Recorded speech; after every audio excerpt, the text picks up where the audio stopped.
ವಶಿಷ್ಠರ ಬಳಿಗೆ ಹೋಗ್ತಾರೆ. ವಶಿಷ್ಠರ ಬಳಿಗೆ ಹೋಗಿ ನನ್ನ ತಂದೆ ತಾಯಿಗಳಿಗೆ ಸದ್ಗತಿ ಆಗಲಿಲ್ಲ, ಅವರಿಗೆ ಸದ್ಗತಿ ಆಗಬೇಕಾದ್ರೆ ಏನು ಮಾಡಬೇಕು ಅಂತ ತಿಳಿಸಿಕೊಡಬೇಕು ಅಂತ ಕೇಳ್ತಾ ಇದ್ದಾರೆ. ಆಗ ವಶಿಷ್ಠರು ಹೇಳ್ತಾರಂತೆ, ಋಷಿ ಪಂಚಮಿ ವ್ರತವನ್ನು ನೀನು ಮಾಡಬೇಕು. ಯಾಕೆ ಕೇಳಿದರೆ, ಒಂದು ದೋಷ ಪರಿಮಾರ್ಜನೆ ಆಗಬೇಕು ಕೇಳಿದರೆ, ಪ್ರಾಯಶ್ಚಿತ್ತ ಆಗಬೇಕು ಹೇಳಿದರೆ ಅದಕ್ಕೆ ಕಾರಣ ಏನು ಅಂತ ಮೊದಲು ಗೊತ್ತಾಗಬೇಕು. ಅದಕ್ಕೋಸ್ಕರ ನಿನ್ನ ಅಪ್ಪ ಅಮ್ಮ ಹೀಗೆ ಎತ್ತು ಮತ್ತೆ ಒಂದು ನಾಯಿ ಆಗಲಿಕ್ಕೆ ಕಾರಣ ಏನು ಗೊತ್ತಾ? ಒಂದು ಸಲ ನಿನ್ನ ತಂದೆ ಶ್ರಾದ್ದ ಮಾಡಬೇಕು ಅಂತ ಹೊರಟರು. ತಾನು ಶ್ರಾದ್ದ ಮಾಡಬೇಕಾದ್ರೆ ಎಲ್ಲ ತಯಾರು ಮಾಡಿಟ್ಟಿದ್ದಾರೆ. ಶ್ರಾದ್ದ ಮಾಡಬೇಕು ಅಂತ ಇತ್ತು. ಶ್ರಾದ್ದದ ನಿಮಿತ್ತ ಎಲ್ಲ ತಯಾರು ಮಾಡಿದ್ದಾನೆ. ಅವತ್ತೇ ಋಷಿ ಪಂಚಮಿ ಬಂದಿದೆ. ಭಾದ್ರಪದ ಶುಕ್ಲ ಪಂಚಮಿಗೆ ಋಷಿ ಪಂಚಮಿ ಅಂತ ಬರ್ತದೆ. ಇವ ಋಷಿ ಪಂಚಮಿ ವ್ರತವನ್ನು ಮಾಡಬೇಕಿತ್ತು. ಇದು ಶ್ರಾದ್ದ ಉಂಟಲ್ಲ ಅಂತ ಅದನ್ನು ಬಿಟ್ಟು ಶ್ರಾದ್ದ ಮಾಡ್ತಾ ಇದ್ದ. ಊರಿನವರನ್ನೆಲ್ಲ ಊಟಕ್ಕೆ ಕರೆದಿದ್ದಾನೆ. ಇವನ ಹೆಂಡತಿ ಆಗ ಮುಟ್ಟಾಗಿದ್ಲು. ಅವಳು ಏನು ಆಲೋಚನೆ ಮಾಡಿದ್ಲು, ಈಗ ನಾನು ಈಗ ಮುಟ್ಟು ಅಂತ ಹೇಳಿದರೆ ಅಡಿಗೆ ಯಾರು ಮಾಡೋದು, ಬಡಿಸೋದು ಯಾರು, ಇದು ಮಾಡೋದು ಯಾರು, ಯಾರು ವ್ಯವಸ್ಥೆ ಮಾಡೋದು, ಅದಕ್ಕೆ ಯಾರ ಹತ್ರವೂ ಹೇಳಲಿಲ್ಲ. ಗೊತ್ತಾದರೂ ಗುಟ್ಟಿನಲ್ಲಿ ತಾನು ಮುಟ್ಟಾಗಿರುವಾಗ ಅಡಿಗೆ ಮಾಡಿ ಬಡಿಸಿದ್ರಿಂದ ಮೈಲಿಗೆ ಹಾಗೆ ಬಡಿಸಿದ್ರಿಂದ ತಾನು ಹೀಗೆ ಎತ್ತಾಗಿ ತಾನು ಹುಟ್ಟಿದ್ದಾನೆ. ಇವನು ಬಡಿಸಿದ್ರಿಂದ ಎತ್ತಾಗಿದ, ಅವಳು ಅಡಿಗೆ ಮಾಡಿದ್ರಿಂದ ನಾಯಿಯಾಗಿ ಬಿಟ್ಟು. ನೋಡಿ, ಎತ್ತು ಮತ್ತು ನಾಯಿಗೆ ಯಾವುದು ಯೋಗ್ಯತೆಯಲ್ಲಿ? ನಾಯಿ ತುಂಬ ಕಡಿಮೆ. ಹಾಗಾಗಿ ನಾಯಿಯಾಗಿ ಹುಟ್ಟಿದ್ದಾಳೆ ಅವಳು ಅಂತ ಕಾರಣವನ್ನು ಕೊಡ್ತಾರೆ. ಹೇಳ್ತಾರೆ, ಏನು ಅಡಿಗೆ ಮಾಡಿದ್ರೇನು? ಇವತ್ತು ನಾವು ಎಷ್ಟೋ ಜನ ಹೇಳೋದು ಅಂತುಂಟು, ಮುಟ್ಟಾದದ್ದು ಹೇಳಿದರೆ ಅಲ್ಲ ಗೊತ್ತಾಗುದು, ಇಲ್ಲದ್ರೆ ಹೇಗೆ ಗೊತ್ತಾಗ್ತದೆ ಅಂತ ಹೇಳಿದರೆ, ನೀವು ನಮಗೆ ಹೇಳಬೇಕಾಗಿಲ್ಲ. ಮತ್ತೇನು ಕೇಳಿದರೆ ದೇವರಿಗೆ ಗೊತ್ತಾಗತ್ತೆ. ದೇವರು ಅದಕ್ಕೆ ಬೇಕಾದಂಥ ಫಲವನ್ನು ಕೊಡ್ತಾನೆ. ಪ್ರಥಮೇ ಹನಿ ಚಾಂಡಾಲಿ, ದ್ವಿತೀಯೇ ಬ್ರಹ್ಮಗಾತಿನಿ, ತೃತೀಯೇ ರಜಕಿ ಪ್ರೋಕ್ತ, ಚತುರ್ಥೇ ಹನಿ ಶುದ್ಧತಿ. 4ನೇ ದಿನದಲ್ಲಿ ಶುದ್ಧ ಆಗುವಂಥದ್ದು. ಮೊದಲಿನ ದಿನ ಮುಟ್ಟಾದವತ್ತು ಚಾಂಡಾಲಿಯಾಗಿರ್ತಾಳೆ. ಹಾಗಾಗಿ ಬಂದ ಬ್ರಾಹ್ಮಣರಿಗೆ ತಾನು ಬಡಿಸಿತಾ ಕೇಳಿದರೆ ಮಹಾದೋಷ. 2ನೇ ದಿನದಲ್ಲಿ ಬ್ರಹ್ಮಗಾತಿನಿ ಅಂತ ಅವಳಿಗೆ ಹೆಸರು ಬರುತ್ತೆ. 3ನೇ ದಿನದಲ್ಲಿ ಅವಳು ರಜಕಿಯಾಗಿ ಬಿಡ್ತಾಳೆ, ಅಗಸಿ ಎನ್ನುವಂತಹ ಆ ಸ್ಥಾನವನ್ನು ಪಡಿತಾಳೆ. ಆದರೆ 4ನೇ ದಿನ ಶುದ್ಧ ಆಗುವಂಥದ್ದು. ಹಾಗಾಗಿ ಮುಟ್ಟಿನ 4 ದಿನಗಳಲ್ಲಿ ಯಾರ ಸ್ಪರ್ಶವೂ ಮಾಡಬಾರ್ದು, ಅಡಿಗೆ ಮಾಡಿಯೂ ಕೊಡಬಾರ್ದು. ಇವತ್ತೆಲ್ಲ ನಾವು ಏನು ತೊಂದರೆ ಇಲ್ಲ, ನಾವು ಅದನ್ನೆಲ್ಲ ಕೂತ್ಕೊಳ್ಳೋದಿಲ್ಲ, ಹಾಗೆ ಹೀಗೆ ಅಂತ ಹೇಳ್ತಾರೆ. ಆದರೆ ಪುರಾಣ ಹೇಳ್ತದೆ, ಹಾಗೆ ಮಾಡಿದರೆ ಮುಂದೇನಾಗಿ ಹುಟ್ಟುತ್ತೀರಿ ಅಂತ ಹೇಳಬೇಕಾಗಿಲ್ಲ. ಇಲ್ಲಿ ಹೇಳ್ತಾರೆ ನಾಯಿಯಾಗಿ ಹುಟ್ಟಿದ್ರು ಅಂತ ಹೇಳ್ತಾ ಇದ್ದಾರೆ. ಹಾಗಾಗಿ ಇವ ಏನು ಮಾಡಬೇಕಾಗಾದ್ರೆ ಅಂತ ಕೇಳಿದರೆ ಆಗ ಹೇಳ್ತಾರೆ, ಏನು ಕೇಳಿದರೆ, ನೀನು ಋಷಿಗಳ ಪೂಜೆ ಮಾಡಿ ಋಷಿ ಪಂಚಮಿ ವ್ರತವನ್ನು ಮಾಡು, ಉದ್ಯಾಪನೆಯನ್ನು ಮಾಡಬೇಕು ಅಂತ. ಅದಕ್ಕೋಸ್ಕರ ಅವರ ಉದ್ದೇಶದಲ್ಲಿ ತಾನು ಕಲಶವನ್ನು ಸ್ಥಾಪನೆ ಮಾಡಿ ಅದರಲ್ಲಿ ವಿಶೇಷವಾಗಿ ಋಷಯ ಪ್ರಿಯಂತಾಮ್ ಅಂತ ಹೇಳಿ ಋಷಿಗಳ ಪೂಜೆ ಮಾಡಬೇಕು. ಋಷಿ ಅಂದರೆ ಕೇವಲ ಋಷಿಗಳಲ್ಲ, ಸಪ್ತ ಋಷಿಗಳು ಮಾತ್ರ ಅಲ್ಲ, ಅವರ ಒಳಗೆ ವೇದವ್ಯಾಸರು ಇರ್ತಾರೆ. ಅಂದರೆ ತಿಳಿದೋ ತಿಳಿಯದೇ ಮಾಡಿದಂತಹ ತಪ್ಪುಗಳಿಗೆ ಕ್ಷಮೆ ಕೊಡುವವನು ಯಾರು ಕೇಳಿದರೆ ಭಗವಂತ. ಹಾಗಾಗಿ ಅವನ ಹತ್ರ ಕೇಳಿಕೊಂಡು ಋಷಯ ಸಂತು ಮೇ ನಿತ್ಯಂ ವ್ರತ ಸಂಪೂರ್ಣಕಾರಿಣ ಪೂಜಾಂ ಗೃಹ್ಣಂತು ಮದ್ದತ್ತಾಂ ಋಷಿಭ್ಯೋಸ್ತು ನಮೋ ನಮಃ ಅಂತ ಋಷಿ ಪೂಜೆಯನ್ನು ಮಾಡಬೇಕು ಅಂತ ಹೇಳ್ತಾರೆ. ಹಾಗಾಗಿ ಜ್ಞಾನಪೂರ್ವಕವಾಗಿ ಇರುವಂತಹ ಆ ದೇವತೆಗಳಿಗೆ ಆರಾಧನೆ ಮಾಡಬೇಕು.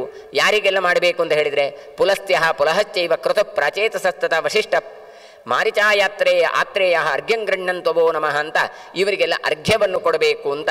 ಹೀಗೆ ಋಷಿಪಂಚಮಿಯನ್ನು ಮಾಡಿದರೆ ಮುಟ್ಟಿನಲ್ಲಿರುವಂತಹ ದೋಷಗಳಲ್ಲಿ ಮಾಡಿದ ಎಲ್ಲಿಯೋ ತಿಳಿದೋ ತಿಳಿಯದೆಯೋ ಮಾಡಿದ ದೋಷಗಳಿದ್ದರೆ ಅದೆಲ್ಲ ಪರಿಹಾರ ಆಗತ್ತೆ ಅಂತ ಕೊಡ್ತಾರೆ. ಅದರ ನಂತರ ಅಪಾಮಾರ್ಜನ ಸ್ತೋತ್ರ ಅಂತ, ಇದು ಕೂಡ ಅತ್ಯಂತ ಮಹತ್ವವುಳ್ಳಂತಹ ಒಂದು ಸ್ತೋತ್ರ. ಈ ಸ್ತೋತ್ರವನ್ನು ಮಾಡಿತು ಕೇಳಿದರೆ ಶನಿ ಮಂಗಳ ಕುಜ ಗ್ರಹಾದಿಗಳು ಅದೆಲ್ಲ ದೋಷಗಳಿದ್ದರೆ ಪರಿಹಾರ ಆಗತ್ತೆ, ಕುಷ್ಠರೋಗಾದಿಗಳು ಇದ್ದರೂ ನಾಶ ಆಗತ್ತೆ, ಕಷ್ಟ ನಷ್ಟಗಳೂ ಪರಿಹಾರ ಆಗತ್ತೆ ಅಂತ ಹೇಳ್ತಾರೆ. ಹಾಗಾದರೆ ಏನು ಮಾಡಬೇಕು ಕೇಳಿದರೆ ಅದಕ್ಕೋಸ್ಕರ ಹೇಳ್ತಾರೆ, ಕಲಶವನ್ನು ಇಟ್ಟು ಆ ಕಲಶದಲ್ಲಿ ಆ ವಿಶೇಷವಾದಂಥ ಸ್ತೋತ್ರವನ್ನು ಜಪ ಮಾಡಿ ಅದರಲ್ಲಿ ಶಿಖಾಯಾಂ ಶ್ರೀಧರಂ ನ್ಯಸಾಮಿ ಅಂತ ಒಂದೊಂದು ನ್ಯಾಸವನ್ನೆಲ್ಲ ಹೇಳ್ತಾರೆ. ಇದೆಲ್ಲವನ್ನು ಮಾಡಬೇಕು. ಮಾಡಿಕೊಂಡು ಅದನ್ನು ಪ್ರೋಕ್ಷಣೆ ಮಾಡಬೇಕು. ಆ ನೀರಿನಿಂದ ಪ್ರೋಕ್ಷಣೆ ಮಾಡಬೇಕು. ಮಾಡಿದಾಗ ರೋಗಿಗಳಿಗಿರ್ಬೋದು ಅಂಗಾಂಗಗಳಲ್ಲಿ ಮಂತ್ರದ ಜಲದ ಒಂದು ಸ್ಪರ್ಶ ಆದದ್ರಿಂದ ರೋಗಗಳು ನಾಶ ಆಗತ್ತೆ ಅಂತ ಕೊಡ್ತಾರೆ. ಓಂ ನಮಃ ಶ್ರೀ ಪರಮಾರ್ಥಾಯ ಪುರುಷಾಯ ಮಹಾತ್ಮನೆ ಅರೂಪ ಬಹುರೂಪಾಯ ವ್ಯಾಪಿನೇ ಪರಮಾತ್ಮನೆ ವಾರಾಹಂ ನಾರಸಿಂಹಂಚ ವಾಮನಂಚ ಸುಖಪ್ರದಂ ನಮಾಮಿ ಪುಂಡರೀಕಾಕ್ಷಂ ದೇವದೇವಂ ಜಗದ್ಗುರುಂ ಅಂತ ಸ್ತೋತ್ರಗಳು ಹೀಗೆ ಹೋಗ್ತಾ ಇರ್ತದೆ. ಅಂಗಾಂಗಗಳನ್ನು ಮುಟ್ಟಬೇಕು ಅಂತ ಹೇಳ್ತಾರೆ.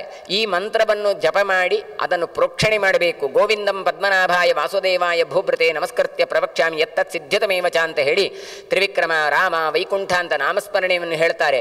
ಗರಸ್ಪರ್ಶ ಮಹಾರೋಗ. ಈ ಸ್ತೋತ್ರಕ್ಕೆ ಏನೆಲ್ಲ ಫಲ ಕೇಳಿದರೆ, ಗರಸ್ಪರ್ಶ ಮಹಾರೋಗ ಪ್ರಯೋಗಂ ಜರಯಾ ಜರ, ನಮೋಸ್ತು ವಾಸುದೇವಾಯ ನಮಃ ಕೃಷ್ಣಾಯ ಖಡ್ಗಿನೇ. ವಾಸುದೇವ ನಿನಗೆ ನಮಸ್ಕಾರ. ಇದನ್ನು ನಾವು ಮಾಡಿದ್ದರಿಂದ, ಅಭಿಮಂತ್ರಣೆ ಮಾಡಿದ್ದರಿಂದ, ಪ್ರೋಕ್ಷಣೆ ಮಾಡಿದ್ದರಿಂದ, ಸ್ಪರ್ಶ ಯಾವುದು ವಿಷ ಸ್ಪರ್ಶಾದಿಗಳಾದರೆ ರೋಗಾದಿಗಳು ಬಂದರೂ ಅವುಗಳು ಪರಿಹಾರ ಆಗುತ್ತೆ.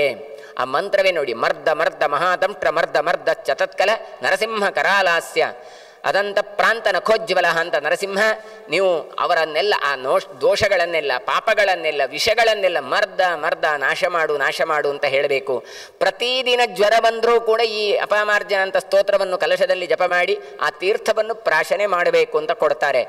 ಹೇಳ್ತಾರೆ, ಪ್ರಶಮಂ ಸರ್ವದುಃಖಾನಾಂ ನಯತ್ತಸ್ಯ ಜನಾರ್ದನ ಏಕಾಹಿಕಂ ದ್ವಾಹಿಕಂ ತಥಾ ತ್ರಿವಿಧಶ ಜ್ವರಂ. 1 ದಿನದಲ್ಲಿ ಬರುವ ಜ್ವರ, 2 ದಿನದಲ್ಲಿ ಬರುವ ಜ್ವರ, 3 ದಿನದಲ್ಲಿ ಬರುವ ಜ್ವರ, ಚಾತುರ್ಥಿಕಂ ತಥಾತ್ಯುಗ್ರಂ 4 ದಿನದಲ್ಲಿ ಬರುವ ಜ್ವರ ಅಂತ. ಇಲ್ಲ 4 ದಿನ ಆಯಿತು ಇನ್ನೂ ಗುಣ ಆಗಲಿಲ್ಲ, 1 ವಾರ ಬಂತು, ಹಾಗಾದರೆ ಏನು?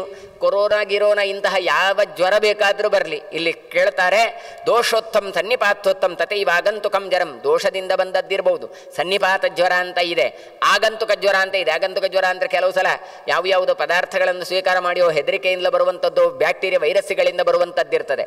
ವಾತಪಿತ್ತ ಕಫಗಳಿಂದ ವ್ಯತ್ಯಾಸ ಆಗುವಂಥದ್ದು ದೋಷೋತ್ತವಾದಂತಹ ಜ್ವರಗಳಿದ್ದಾವೆ. ಹಾಗಾಗಿ ಅದು ಯಾವುದೇ ಇರಲಿ, ಅದೆಲ್ಲವೂ ಕೂಡ ಈ ಮಂತ್ರ ಜಪ ಮಾಡಿದ ನೀರಿನ ಪ್ರೋಕ್ಷಣೆ ಪ್ರಾಶನೆಯಿಂದಾಗಿ ಪರಿಹಾರ ಆಗತ್ತೆ ಅಂತ ಕೊಡ್ತಾರೆ. ಅನುಶ್ವಾಸಂ ಮಹಾಶ್ವಾಸಂ ಪರಿತಾಪಂ ಸಪೇ ತಥು ಗುತಘ್ರಾಣಾಂಘ್ರಿ ರೋಗಾಂಚ ಕುಷ್ಠರೋಗಂ ತಥಾಕ್ಷಯಂ. ನೋಡಿ, ಯಾರಿಗಾದರೂ ಶ್ವಾಸೋಚ್ಛ್ವಾಸ ಮಾಡಲಿಕ್ಕಾಗೋದಿಲ್ಲ, ಬ್ರೀದಿಂಗ್ ಪ್ರಾಬ್ಲಮ್ ಬರುತ್ತದೆ ಅಂತ ಕೇಳಿದರೆ ಈ ಮಂತ್ರ ಜಪ ಅಥವಾ ಈ ಮಂತ್ರದ ಪ್ರೋಕ್ಷಣೆಯನ್ನು ಮಾಡಿದರೆ ಬರ್ತದೆ ಅಂತ ಹೇಳ್ತಾರೆ. ರೋಗ ಕುಷ್ಠರೋಗ ತಥಾ ಕ್ಷಯರೋಗ, TB ಯಾವುದೇ ರೋಗಗಳಿರಲಿ ಇದರಿಂದೆಲ್ಲ, ಕಾಮಲಾದಿಂಚ ತಥಾ ರೋಗಾನ್ ಪ್ರಮೇಹಾದಿಂಶ್ಚ ದಾರುಣಾನ್. ಪ್ರಮೇಹ ಅಂದರೆ ಶುಗರ್, ಮಧುಮೇಹ, ಏ ವಾತ ಪ್ರಭಾವ ರೋಗ ಲೂತ ವಿಸ್ಫೋಟಕಾದಯ. ಹಾಗಾಗಿ ವಾತ ಸಮಸ್ಯೆಗಳಿದ್ದರೆ ಈ ಕ್ಷಯಂ ಗಚ್ಚಂತು ಚಾಶೇಷ ಚಕ್ರಾಭಿಹತಾಹರೇಹೆ. ಅಲ್ಲ, ಅದು ಹೇಗಿರಿ, ಅದೆಲ್ಲ ಹೋಗಿದೆ. ಚಕ್ರಾಭಿಹತಾಹರೇಹೆ, ಭಗವಂತ ತಾನು ಸುದರ್ಶನ ಚಕ್ರವನ್ನು ತಾನು ಕಳಿಸಿ ಆ ರೋಗಗಳನ್ನು ನಾಶ ಮಾಡಿಸ್ತಾನೆ. ಹೇಗೆ ದುಷ್ಟರನ್ನು ನಾಶ ಮಾಡ್ತದೋ ಸುದರ್ಶನ ಚಕ್ರ, ಆ ರೋಗಗಳು ಕೂಡ ನಮ್ಮಲ್ಲಿ ಇದ್ದದ್ದು ನಾಶ ಆಗಿ ಹೋಗ್ತದೆ. ಅಚ್ಯುತಾನಂತ ಗೋವಿಂದ ನಾಮೋಚ್ಚಾರಣ ಭೇಷಜ ನಶ್ಯಂತಿ ಸಕಲಾರೋಗ ಸತ್ಯಂ ಸತ್ಯಂ ವದಾಮ್ಯಹಂ. ನಾವು ಪ್ರತಿದಿನ ಹೇಳುವಂತಹ ಈ ಮಂತ್ರಗಳು ಅಚ್ಯುತಾನಂತ ಗೋವಿಂದ ಅಂತ ನಾಮೋಚ್ಚಾರಣೆ ಮಾಡಿದರೆ ಎಲ್ಲ ರೋಗಗಳು ನಾಶ ಆಗತ್ತೆ ಎನ್ನುವಂಥದ್ದು ಕೊಟ್ಟದ್ದು ಈ ಪದ್ಮಪುರಾಣದಲ್ಲಿಯೇ. ಸ್ಥಾವರಂ ಜಂಗಮಂ ಕಾಪಿ ಕೃತ್ರಿಮಂ ಚಾಪಿ ಯದ್ವಿಷಂ ದಂತೋದ್ಭವಂ ನಕೋದ್ಭೂತಂ ಆಕಾಶಂ ಪ್ರಭವಂ ಚಯತ್ ಭೂತಾದಿ ಪ್ರಭವಂ ಯಚ್ಚ ವಿಷಂ ಅತ್ಯಂತ ದುಸ್ಸಹಂ ಶಮಂ ನಯತು ಸತ್ಸರ್ವಂ ಕೀರ್ತಿತೋಸ್ಯ ಜನಾರ್ದನಂ. ನೋಡಿ, ಭಗವಂತನ ಈ ಸ್ತೋತ್ರಗಳನ್ನೆಲ್ಲ, ಈ ಮಂತ್ರಗಳನ್ನೆಲ್ಲ ಹೇಳಿ ಆ ಕಲಶದಲ್ಲಿ ಅಭಿಮಂತ್ರಣೆ ಮಾಡಿದರೆ ಅದನ್ನು ತೆಕ್ಕೊಂಡ್ರೆ ಇಷ್ಟೆಲ್ಲ ದೋಷಗಳು ವಿಷಗಳು ನಾಶ ಆಗುತ್ತೆ ಹೇಳಿದರು. ಯಾವುದೆಲ್ಲ ವಿಷ ಅಂತಲೇ ನಮಗೆ ಗೊತ್ತಿಲ್ಲ. ಅದಕ್ಕೆ ಹೇಳಿದರು ಸ್ಥಾವರ, ಒಂದೇ ರೀತಿಯಾಗಿರುವಂಥ ಮರಗಳಿಂದ ಬರುವಂಥದ್ದು ಅಥವಾ ಯಾವುದೋ ಒಂದು ಕಲ್ಲುಗಳನ್ನೆಲ್ಲ ತಿಂದರೆ ಬರುವಂಥ ದೋಷಗಳಿದ್ದರೆ ಅಂಥದ್ದಿರ್ತವೆ. ಜಂಗಮ ವಿಷಗಳು, ಹಾವು ಮುತ್ತಾದಗಳಿರ್ತವೆ. ಕೃತ್ರಿಮ ವಿಷಗಳ ಪ್ರಯೋಗ ಅಂತ ಇದೆ. ದಂತೋದ್ಭವಂ, ಕಚ್ಚಿ ಅಲ್ಲಿಂದ ಬರುವಂಥ ವಿಷಗಳು ಇರ್ತದೆ. ನಕೋದ್ಭೂತಂ, ಉಗುರಿನಿಂದ ಗೀರಿದಾಗ ಬರುವಂತಹ ರೋಗಗಳು, ಅಂದರೆ ಅದರಿಂದ ವಿಷ ಬರ್ತದೆ ಕೆಲವು ಸಲ. ಇದೆಲ್ಲವೂ ಕೂಡ ಎಂಥ ರೋಗಗಳಿದ್ರು ಭೂತಾದಿ ಅಂತ ಕೊಟ್ಟರು. ಇನ್ನು ಭೂತ ಪ್ರೇತಾದಿಗಳ ವಿಷ ಏನೇ ಇದ್ದರೂ ಕೂಡ ಗುಣ ಆಗುವುದಿಲ್ಲ ಅಂತ ಇರುವಂತಹ ಕಂಡೀಷನ್ ಇದ್ದರೂ ಕೂಡ ಈ ಮಂತ್ರಗಳ ಜಪ ಮಾಡೋದ್ರಿಂದ, ಈ ಮಂತ್ರಗಳ ತೀರ್ಥಪ್ರಾಶನೆ ಮಾಡುವುದರಿಂದ ರೋಗಗಳು ನಾಶ ಆಗತ್ತೆ ಅಂತ ಹೇಳಿದರು. ಆಗಬಹುದಾ ಅಂತ ಕೇಳಬಹುದು. ಖಂಡಿತ ಆಗತ್ತೆ. ಯಾಕೆ ಕೇಳಿದರೆ ಮಂತ್ರೋಚ್ಚಾರಣೆ ಮಾಡುವಾಗ ಆ ವೈಬ್ರೇಷನ್ ಏನುಂಟು, ಪಾಸಿಟಿವ್ ಎನರ್ಜಿ ಎನ್ನುವಂಥದ್ದು ಅದು ನೀರಿಗೆ ಸಂಕ್ರಾಂತ ಆಗತ್ತೆ. ಆ ನೀರಿನಿಂದ ಸಂಕ್ರಾಂತವಾದಂಥ ಯಾವ ಸಾಮರ್ಥ್ಯದಿಂದಾಗಿ ಅದು ನಮ್ಮಲ್ಲಿ ಕೆಲಸ ಮಾಡತ್ತೆ. ಹಾಗಾಗಿ ಗ್ರಹಾನ್ ಪ್ರೇತ ಗ್ರಹಾಂಶೈವ ತಥಾನ್ಯಾನ್ ಶಾಕಿನಿ. ನೋಡಿ, ಇದು ಒಂದು ರೀತಿ ಕೊಟ್ಟರು. ಇದೆಲ್ಲ ನಾವು ಇವತ್ತು ನೋಡುವಂತಹ ಈ ಕಾಲಘಟ್ಟದಲ್ಲಿ ನಮಗೆ ಬೇಕಾದಂಥ ಸ್ತೋತ್ರಗಳೆಲ್ಲ. ಇನ್ನೂ ಒಂದು ಹೇಳ್ತಾರೆ, ಗ್ರಹ ಬಾಧೆಗಳಿದ್ದರೆ, ಪ್ರೇತ ಗ್ರಹಗಳಿದ್ದರೆ, ಶಾಕಿನಿ ಗ್ರಹ ಅಂತ ಏನೋ ಮಾಟ ಮಂತ್ರ ಎಲ್ಲ ಮಾಡ್ತಾರೆ ಅಂತ ಆದರೆ, ಮುಖಮಂಡಲಿಕಾನ್ ಕ್ರೂರಾನ್ ರೇವತೀಂ ವೃದ್ಧಿರೇವತೀಂ, ರೇವತಿ ಇತ್ಯಾದಿಗಳಂತಹ ದುಷ್ಟ ಗ್ರಹಗಳಿದ್ದರೆ, ವೃದ್ಧಿ ಕಾಖ್ಯಾನ್ ವೃದ್ಧಿ ಅಂತ ಎನ್ನುವಂಥದ್ದು ದುಷ್ಟ ದೇವತೆಗಳಿದ್ದರೆ ಅದೆಲ್ಲವೂ ಕೂಡ ಹಂತು ಬಾಲಗ್ರಹಾನಪಿ, ಬಾಲಗ್ರಹಗಳಿದ್ದರೂ ಕೂಡ ನಾಶ ಆಗತ್ತೆ. ಬಾಲಸ್ಯ ವಿಷ್ಣೋಶ್ಚರಿತಂ, ಭಗವಂತನ ಈ ನಾಮಸ್ಮರಣೆ ಕೇಳಿದರೆ, ಈ ತೀರ್ಥಪ್ರಾಶನ ಮಾಡಿದರೆ ನಮಗೆಲ್ಲ ಗ್ರಹಗಳ ದೋಷಗಳು, ಬಾಲಗ್ರಹಗಳು ಅಂತ ಮಕ್ಕಳಿಗಾಗುವಾಗ ವಿಶೇಷವಾಗಿ ನಾವು ಅದನ್ನು ಹೇಳ್ತೇವಲ್ಲ, ಇಮ್ಯುನಿಟಿ ಪವರ್ ಇಲ್ಲ, ಹಾಗಾಗಿ ಮಕ್ಕಳಿಗೆ ಬೇಗ ಬರುತ್ತೆ ಅಂತ ಹೇಳಿದರೆ ಅವರಿಗೂ ಕೂಡ ಇದನ್ನು ಪ್ರಯೋಗ ಮಾಡಿದರೆ ಇದೆಲ್ಲ ನಾಶ ಆಗತ್ತೆ. ನೃಸಿಂಹಂ ಮಹಾಸಿಂಹಂ ಜ್ವಾಲೋಜ್ವನ ಗ್ರಹಾನ್ ಸರ್ವಾನ್ ಅಶೇನ್ ಸರ್ವಾನ್ ಉದತ್ಸ್ವತ್ರಿಲೋಚನ ಅಂತ ರುದ್ರದೇವರನ್ನು, ವಿಶೇಷವಾಗಿ ನರಸಿಂಹದೇವರನ್ನು ಸ್ತೋತ್ರ ಮಾಡಿ ಅದೆಲ್ಲ ನಾಶ ಮಾಡು ಅಂತ ಹೇಳ್ತಾರೆ. ಇದೆಲ್ಲವೂ ಕೂಡ ತತ್ಕ್ಷಣದಿಂದ ರೋಗಗಳು ನಾಶ ಆಗತ್ತೆ ಅಂತ. ರಕ್ಷಾಂಕರೋತಿ ವಿಶ್ವಾತ್ಮ, ಎಲ್ರಿಗೂ ಕೂಡ ವಿಶ್ವಾತ್ಮನಾದ ಭಗವಂತ ನೀನು ರಕ್ಷಣೆಯನ್ನು ಮಾಡು ಅಂತ ಮತ್ತೊಂದಷ್ಟು ಹೇಳ್ತಾರೆ. ಶಾಂತಿರಸ್ತು ಶಿವಂಚಾಸ್ತು ಪ್ರಣತ್ಯಶ್ವಸುಖಂ ಚಯತ್ ಹತಂ ಮಯಾ ದುಃಖಂ ಅಶೇಷಮಸ್ಯ ಸ್ವಸ್ಥೋ ಭವತ್ವೇಷ ಪಚೋ ಯಥಾಹರೇಹೇ. ಇದರಿಂದಾಗಿ ಈ ಮಂತ್ರದಿಂದ ಶಾಂತಿ ಆಗಲಿ, ಕಲ್ಯಾಣವಾಗಲಿ, ದುರವಸ್ಥೆಗಳು ದೂರ ಆಗಲಿ ಅಂತ ಈ ಎಲ್ಲ ಸ್ತೋತ್ರಗಳನ್ನು ಕೊಡುವುದರಿಂದ ಮಹಾರುದ್ರದೇವರು ಹೇಳುವ ಅಪಾಮಾರ್ಜನ, ಹಾಗಾಗಿ ನಮ್ಮ ದೋಷಗಳು ಎನ್ನುವಂಥದ್ದು ದೂರ ಆಗತ್ತೆ ಅಂತ ಕೊಡ್ತಾರೆ. ಆಮೇಲೆ ಮತ್ತೆ ವಿಷ್ಣುವಿನ ಮಾಹಾತ್ಮೆಯನ್ನು ಹೇಳ್ತಾರೆ. ಸ್ಮೃತ ಸಂತೋಷತೋ ವಾಪಿ ಪೂಜಿತೋ ವಾ ದ್ವಿಜೋತ್ತಮ ಪುನಾತಿ ಭಗವದ್ಭಕ್ತ ಚಾಂಡಾಲೋಪಿ ಯದೃಚ್ಛಯ. ವಿಷ್ಣುವಿನ ಈ ನಾಮಸ್ಮರಣೆ ಮಾಡಿದರೆ ಎಂತೆಂತಹ ಚಾಂಡಾಲರೂ ಕೂಡ ತಾವು ಮೋಕ್ಷಕ್ಕೋಗುತ್ತಾರೆ ಎನ್ನುವಂತಹ ಕಥೆಗಳನ್ನು ಕೊಡುತ್ತಾರೆ. ವಿಶೇಷವಾಗಿ ಒಬ್ಬ ಚೋಳ ರಾಜ ಅಂತ ಇದ್ದ. ತಾನೇನು ಮಾಡಿದ ಕೇಳಿದರೆ, ಒಳ್ಳೆ ಯಾಗ ಯಜ್ಞಾದಿಗಳನ್ನು ಮಾಡಿಕೊಂಡು ಭಗವಂತನನ್ನು ತಾನು ಪಡಿಬೇಕು ಅಂತ ತಾನು ಪ್ರಯತ್ನ ಪಟ್ಟವ.